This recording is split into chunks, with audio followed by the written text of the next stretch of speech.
Assalamualaikum warahmatullahi wabarakatuh.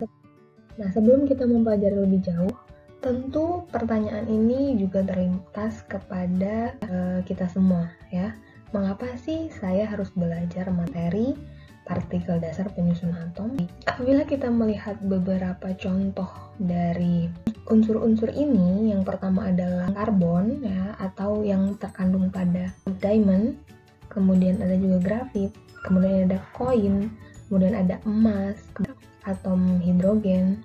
Masing-masing benda-benda ini yang kita temukan di kehidupan sehari-hari ini mengandung atom. Diamond itu mengandung atom karbon, koin ini mengandung atom-atom tembaga, emas ya tentunya mengandung atom-atom emas, balon itu mengandung atom-atom hidrogen. Nah, oleh karena itu, di kehidupan sehari-hari kita sangat dekat sekali dengan benda-benda yang juga mengandung atom. Penting bagi kita untuk mengetahui tentang atom, tentang partikel dasar penyusunnya. Tentu kita harus mengetahui terlebih dahulu artian dari atom. Atom didefinisikan sebagai unit atau kuantitas terkecil dari suatu unsur atau senyawa. Di sini ada kata unsur ya. Unsur di sini dapat berupa unsur monoatomik, contohnya tadi tembaga, karbon itu unsur-unsur monoatomik, atau unsur-unsur diatomik ya, contohnya hidrogen ya. Apabila kita mengambil contoh emas batangan ini mengandung atom-atom emas. Di dalam atom emas ini ada partikel dasar penyusun atom emas ini. Nah, emas batangan ini mengandung banyak sekali partikel dasar penyusunnya. Nah, sekarang pertanyaannya, apakah partikel dasar penyusun atom itu? Ini ada 3 partikel dasar penyusun suatu atom. Ada elektron, ada proton, ada neutron ya.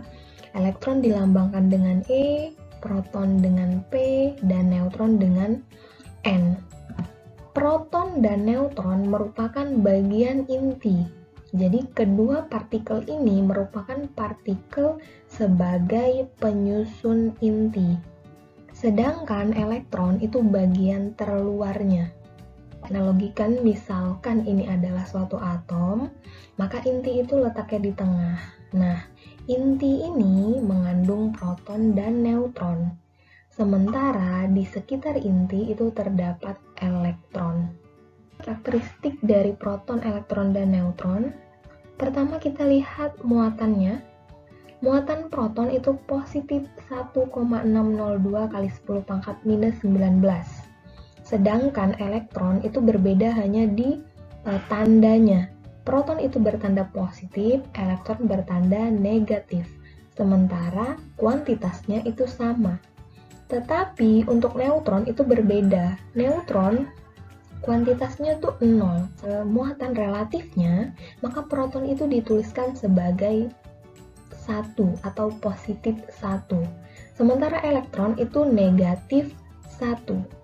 Nah, neutron itu adalah 0. Neutron itu merupakan partikel yang bermuatan positif. Elektron yang bermuatan negatif. Neutron disebut juga partikel netral. Massa proton dan neutron itu dianggap sama ya. Sedangkan untuk elektron itu sangat kecil sekali. Nah, karena kecilnya massa elektron ini, maka massa elektron ini diabaikan. Sementara massa proton dan neutron itu digunakan sebagai acuan untuk menentukan massa suatu atom. Sementara elektron, meskipun dia ada di dalam suatu atom, itu dia tidak berkontribusi untuk menentukan massa suatu atom. Nah, kita bisa menentukan nomor atom dan nomor massa. Nah, E di sini menunjukkan lambang suatu unsur. A itu menunjukkan nomor massa. Z itu menunjukkan nomor atom. Spesi ini C berarti lambang unsurnya C. C itu adalah unsur karbon. Unsur karbon ini memiliki nomor massa 12, sedangkan nomor atomnya 6. Nah, di sini nomor atom menunjukkan jumlah proton dalam inti suatu unsur. Sedangkan nomor massa yang atas itu menunjukkan jumlah proton dan neutron dalam inti suatu unsur. Jadi kalau nomor atom itu hanya menunjukkan jumlah proton, sedangkan kalau nomor massa itu menunjukkan jumlah proton dan neutron. Maka di sini ada persamaan A, ya nomor massa itu dilambangkan dengan A, itu sama dengan proton ditambah dengan neutron. Jadi di sini menunjukkan nomor massanya. Nah, sekarang untuk contoh spesi ini, jadi berapa protonnya? Nah, kita bisa melihat jumlah proton itu dari nomor atom di sini. Ya, maka diperoleh protonnya 6 karena di sini nomor atomnya adalah 6. Nomor atom ini menunjukkan jumlah proton, ya. Jadi protonnya 6. Lalu neutronnya berapa? Kita lihat lagi, nomor massa menunjukkan jumlah proton plus neutron. Jadi untuk mencari neutron adalah nomor massa dikurang proton, atau sama saja dengan atas dikurang bawah. Ya, jadi nomor massa A dikurang jumlah proton yang bawah. Jadi 12 dikurang 6 sama dengan 6. Jadi diperoleh protonnya 6, neutronnya 6. Bagaimana dengan jumlah elektron? Nah, untuk menentukan jumlah elektron, ada beberapa hal yang perlu diketahui terlebih dahulu. Atom itu bisa bermuatan, ya. Bisa iya, bisa tidak. Atom yang tidak bermuatan disebut atom netral. Sedangkan untuk atom yang memiliki muatan disebut dengan ion. Ada ion yang bermuatan positif itu disebut ion positif atau kation. Ion yang bermuatan negatif itu disebut anion. Sekarang coba lihat kedua spesi ini. Apakah perbedaan kedua spesi berikut? Ya. Nah, kedua spesi ini perbedaannya adalah terletak pada ujung kanan atas. Ya. Untuk yang ini itu tidak ada apapun, sementara yang ini ada tanda positif, yang berarti tidak ada muatan. Ya, sementara ini ada muatannya. Di sini muatannya positif. Maka kedua spesi ini apabila kita beri nama, maka namanya adalah atau kita golongkan menjadi Na di sini adalah atom netral, sedangkan Na plus di sini adalah ion positif. Kapan atom itu bersifat netral, jadi ion positif atau ion negatif? Apa yang terjadi pada atom itu sehingga bisa seperti itu? Nah, untuk atom yang netral, ya, di sini disebutkan sebelumnya bahwa proton dan neutron itu adalah penyusun inti, maka letaknya di tengah, ya. Sementara elektron itu mengitari inti, jadi letaknya di sekitar inti. Nah, jumlah proton dan elektron itu sama apabila atom itu netral. Jadi misalnya di sini digambarkan protonnya 2, maka elektronnya juga 2. Nah, kondisi seperti ini itu disebut dengan atom netral.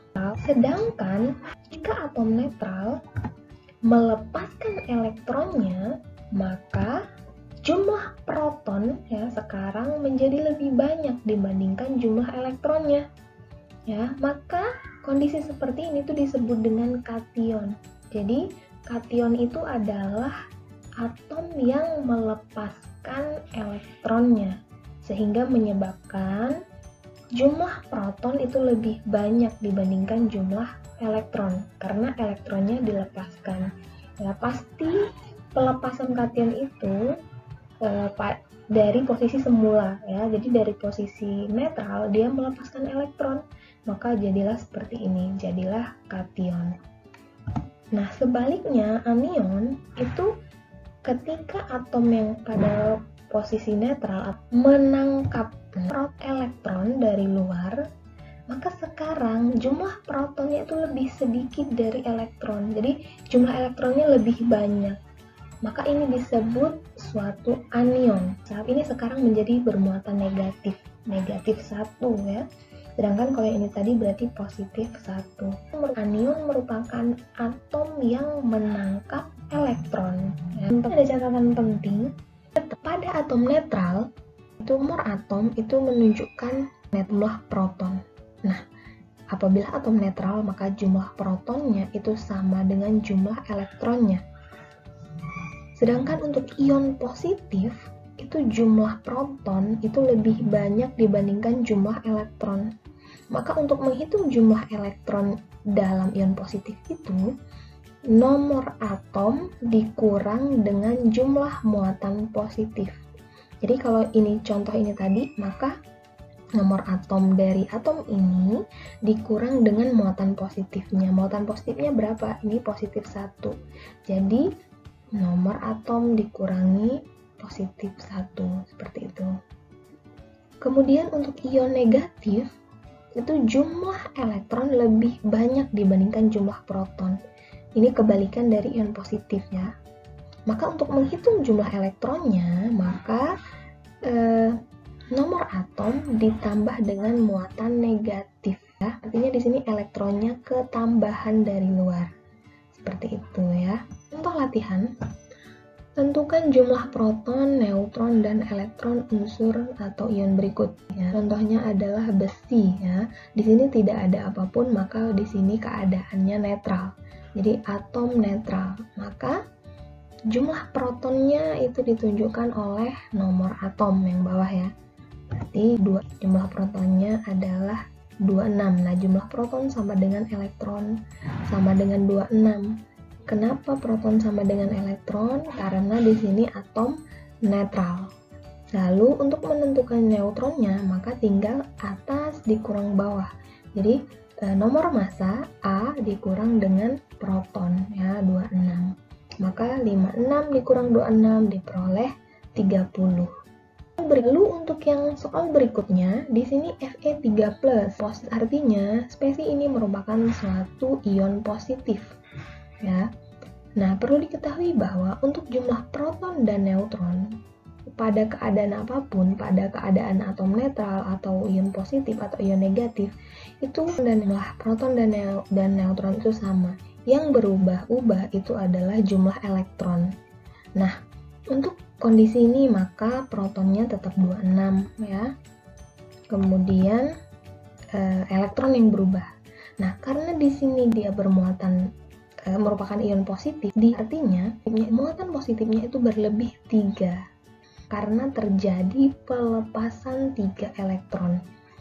Maka di sini elektron sama dengan nomor atom ya, seperti sebelumnya, nomor atom dikurangi muatan positif. Jadi 26, nomor atomnya 26 dikurangi muatan positifnya 3 sama dengan 23. Inilah jumlah elektronnya. Sementara neutron yaitu atas dikurang bawah. Jumlah proton 26, neutron 30, sama seperti keadaan netral. Yang berubah adalah jumlah elektronnya. Soal nomor 2, suatu atom X bermuatan plus 2, memiliki jumlah elektron 5. Tentukan massa dari atom tersebut apabila jumlah neutronnya adalah 7. Kita tulis terlebih dahulu, atom itu memiliki lambang X dan bermuatan positif 2. Pada saat bermuatan positif 2 ini, jumlah elektronnya 5. Artinya ini keadaan positif 2 ya. Maka keadaan sebelumnya bagaimana? Nah, kita lihat di sini. Jumlah elektron pada keadaan kation ya, ini bukan anion ya. Keadaan kation itu sama dengan 5. Ya, karena ini positif ya. Mohon maaf, ini harusnya kation. Nah, kemudian pada jumlah elektron pada keadaan netral itu berarti 5 ditambah 2, karena di sini kan 2 plus artinya elektronnya dilepaskan sebanyak 2. Berarti sebelumnya berapa? 5 ditambah 2 sama dengan 7. Nah, pada atom netral jumlah elektron sama dengan jumlah proton sama dengan 7. Berarti di sini kita peroleh jumlah protonnya 7. Lalu kita untuk menghitung masanya tinggal nomor massa sama dengan proton ditambah neutron. Protonnya adalah 7, terus neutronnya adalah 7, maka sama dengan 14. Bisa tulis lambang dari unsur ini adalah X dengan nomor atom 7. Ingat, nomor atom itu dilihat dari jumlah protonnya 7, maka nomor atomnya 7. Kemudian nomor massa atau A, massanya berarti yang ini, 14. Mudah sekali ya. Terima kasih, semoga Anda paham ya.